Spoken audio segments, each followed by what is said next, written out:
હા, ધમેણમાં પંચર પડે ને એમ દાંત ગયા પછી એટલે દાંત જવા વાળાની હું મસ્તી નથી કરતો. હા, પણ એ ખતરો છે, મારા જવાના જ છે.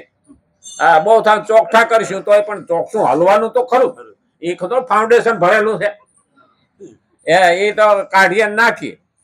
અને એટલે કીધું છે મનુષ્ય અહંકારથી મોહિત બનીને અજ્ઞાનવશ એક જ સમષ્ટિ શક્તિ વડે થવા વાળી ક્રિયાઓના બે વિભાગ કરી લે છે.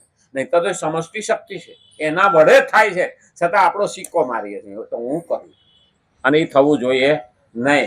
એક તો આપમેળે થવા વાળી ક્રિયા જેવી કે શરીરનું બનવું, ભોજનનું પચવું વગેરે, અને બીજી જ્ઞાનપૂર્વક થવા વાળી ક્રિયાઓ જેવી કે જોવું, બોલવું, ભોજન કરવું વગેરે જ્ઞાનપૂર્વક થવા વાળી ક્રિયાઓને મનુષ્ય અજ્ઞાનવશ પોતાના જ દ્વારા કરવામાં આવનારી માની લે. હા, અહીંયા બે વિભાગ એના કર્યા છે કે શરીરનું બનવું એમાં આપણો કોઈ ફાળો નથી. શરીરનું બનવું આપણે 20 વર્ષના હોઈએ અને 40 વર્ષ ઘેરે બેસી રહીએ અને ગપાટા મારતા હોય તો 60 વર્ષે બુઢા થઈ જાય, એમાં આપણે કઈ કર્યું? આપણે શું મહેનત?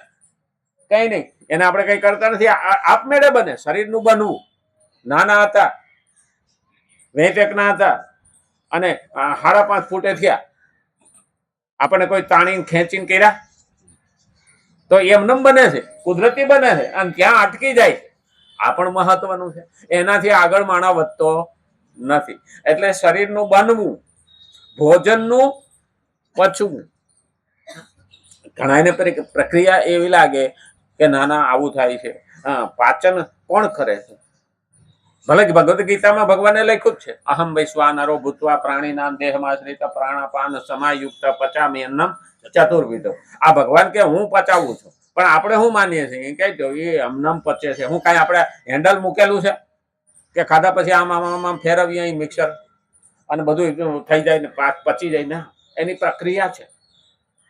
જઠરમાં જાય, એમાં પાછું બાજુમાં યકૃત હોય, એમાંથી આમરસ આવે, એ પાછું મિક્સ થાય, એ પાછું ત્યાં વલોવાય. હા, અને અમુક પ્રક્રિયા બન્યા પછી નીચેનો દરવાજો ખુલે, ત્યાં સુધી ખુલે નહીં. એ આંતરડામાં જાય. નાના આંતરડામાં અમુક વિભાગની અંદર અમુક ખોરાક જ પચે. આગળ જતા 22 ફૂટનું નાનું આંતરડું પૂરું થાય એટલે 12 ફૂટનું મોટું સારું થાય. એની અંદર બાકીની ક્રિયાઓ થઈને પાણી ચૂસી લે, મળ બાકી વધે. આ બધી પ્રક્રિયા ગોઠવી કોણે?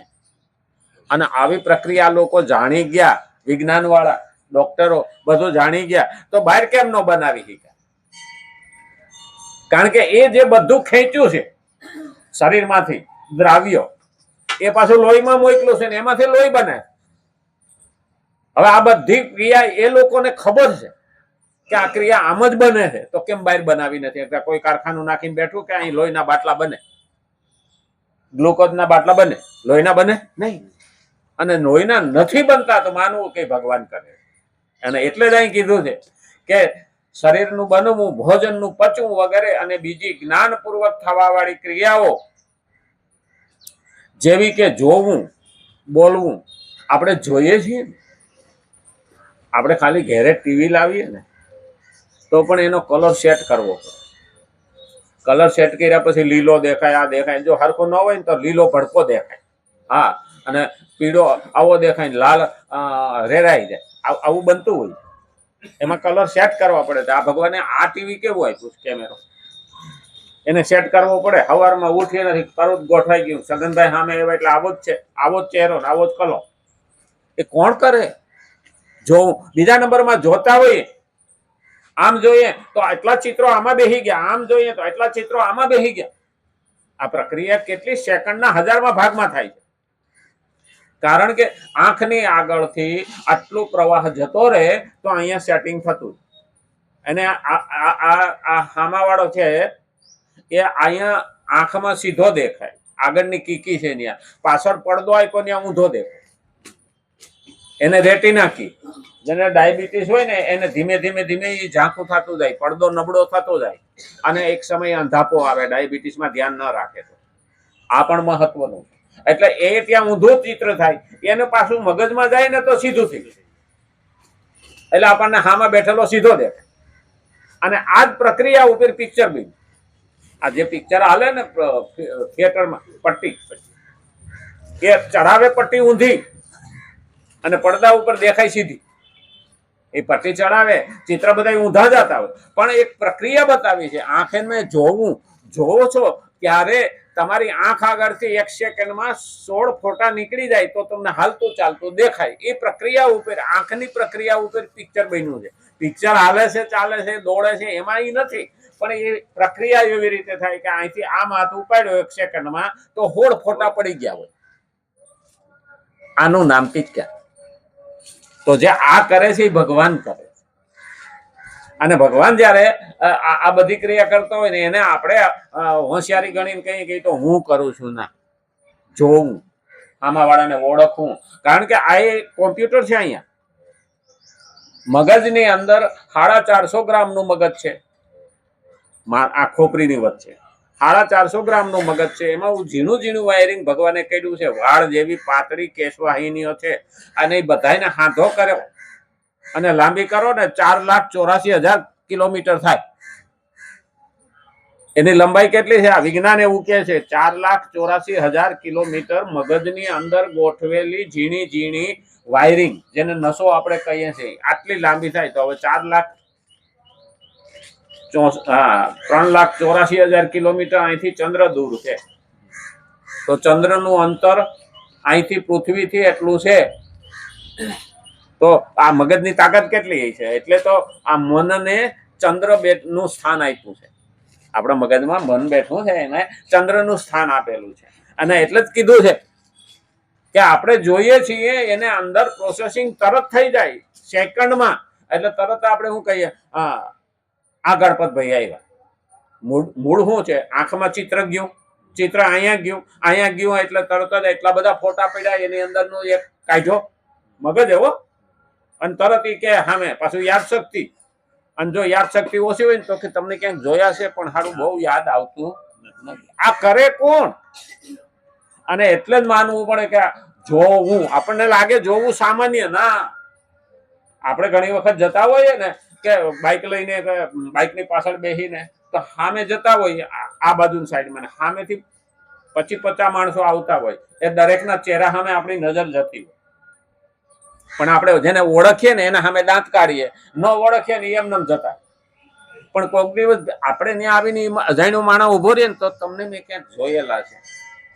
આનો મતલબ શું થયો? જ્યારે તમારી નજર ફરતી હતી એ સમયે બાઇક ઉપર જતા હતા ત્યારે એ ચિત્ર અહીંયા અજ્ઞાત મનમાં બેસી ગયું. જ્ઞાત મનમાં નહીં પણ અજ્ઞાત મનમાં બેસી ગયું. હવે એ ચિત્ર એ વ્યક્તિ સામે આવે એટલે ધૂંધળું થયું. કારણ કે બરોબર તમે એને ધ્યાનથી જોયું નહોતું એટલે ધૂંધળું થયું. ક્યાંક જોયા છે પણ યાદ નથી આવતું. બોલા કે આપણે ક્યાંક ભેગા થયા આવીશું પણ મૂળ તો એ સામો જ મળ્યો હતો, પણ આપણને ખબર નહોતી. આ બધી પ્રક્રિયા જોવું બહુ મહત્વનું છે. પણ આપણે એને હાવ સામાન્ય ગણીએ, હું ન જોઉં ને હું જોઉં. આ ક્રિયા જ્યારે થાય ને ત્યારે ખબર પડે. અને એટલે જ કીધું છે જોવું અને બોલવું.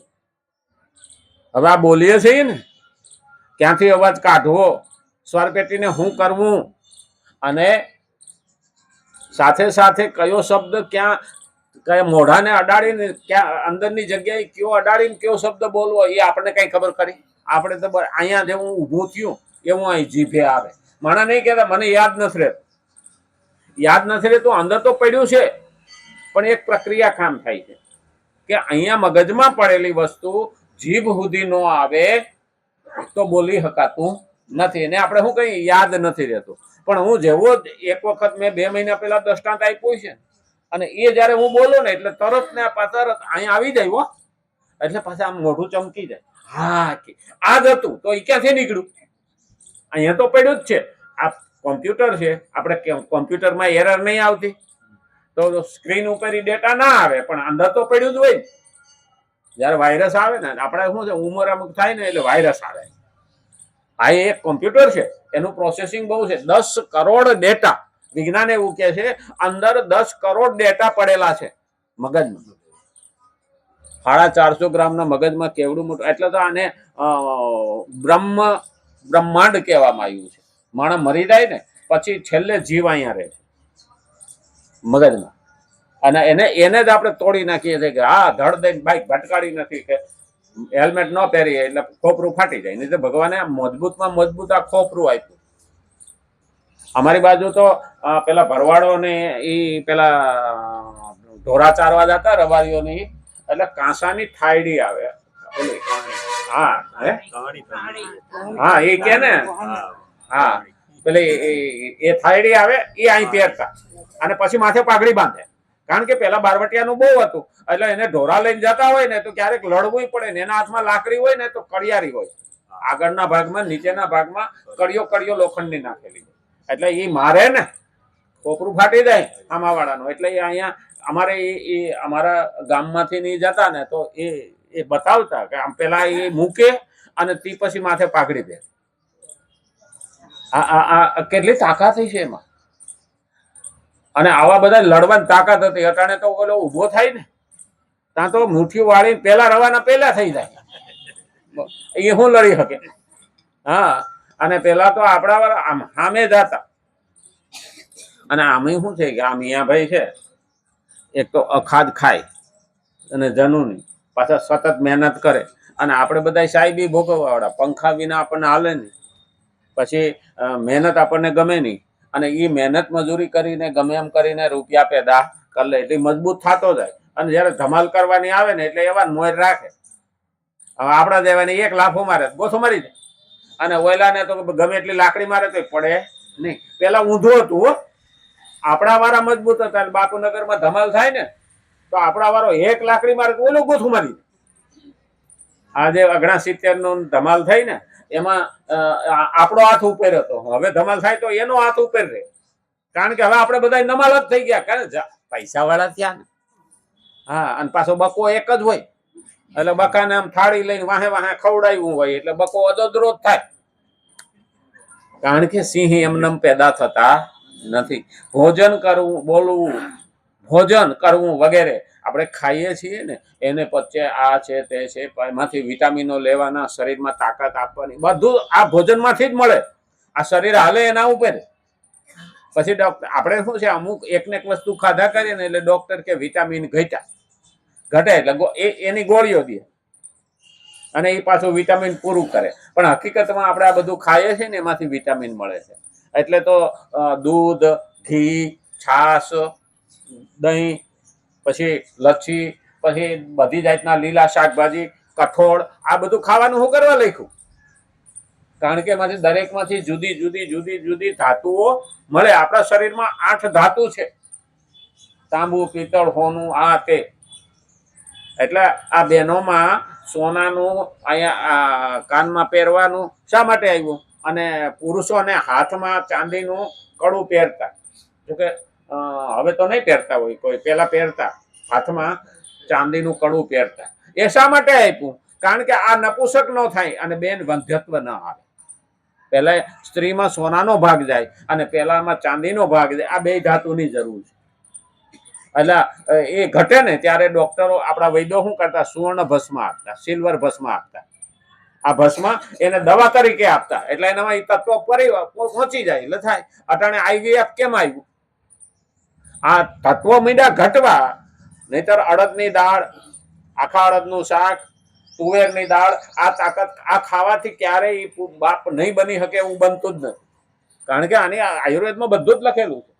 પણ આપણે આ બધું શું છે, હવે પીઝા ને બર્ગર ને પાઉં ને, હા આ બધું એવું આવ્યું ને ડખો. હા તો એ આમ પાછા જાહેરાત કરવા વાળા આમ ખાતો એટલે લાંબુ થાય. એટલે મેં કીધું ભૂખ ચડે તાર બંધ કે. હા એ આમ લાંબુ થાય આપણને ગમે. હા તાંતણા થઈ, ઓલું શું કહેવાય, ચીજ નાખે, ચીજ. હા હવે આવું પાછું ડેકોરેશનમાં આવે. મેં કીધું આને બંધ કરી. હંમેશા યાદ રાખવાનું, ભોજન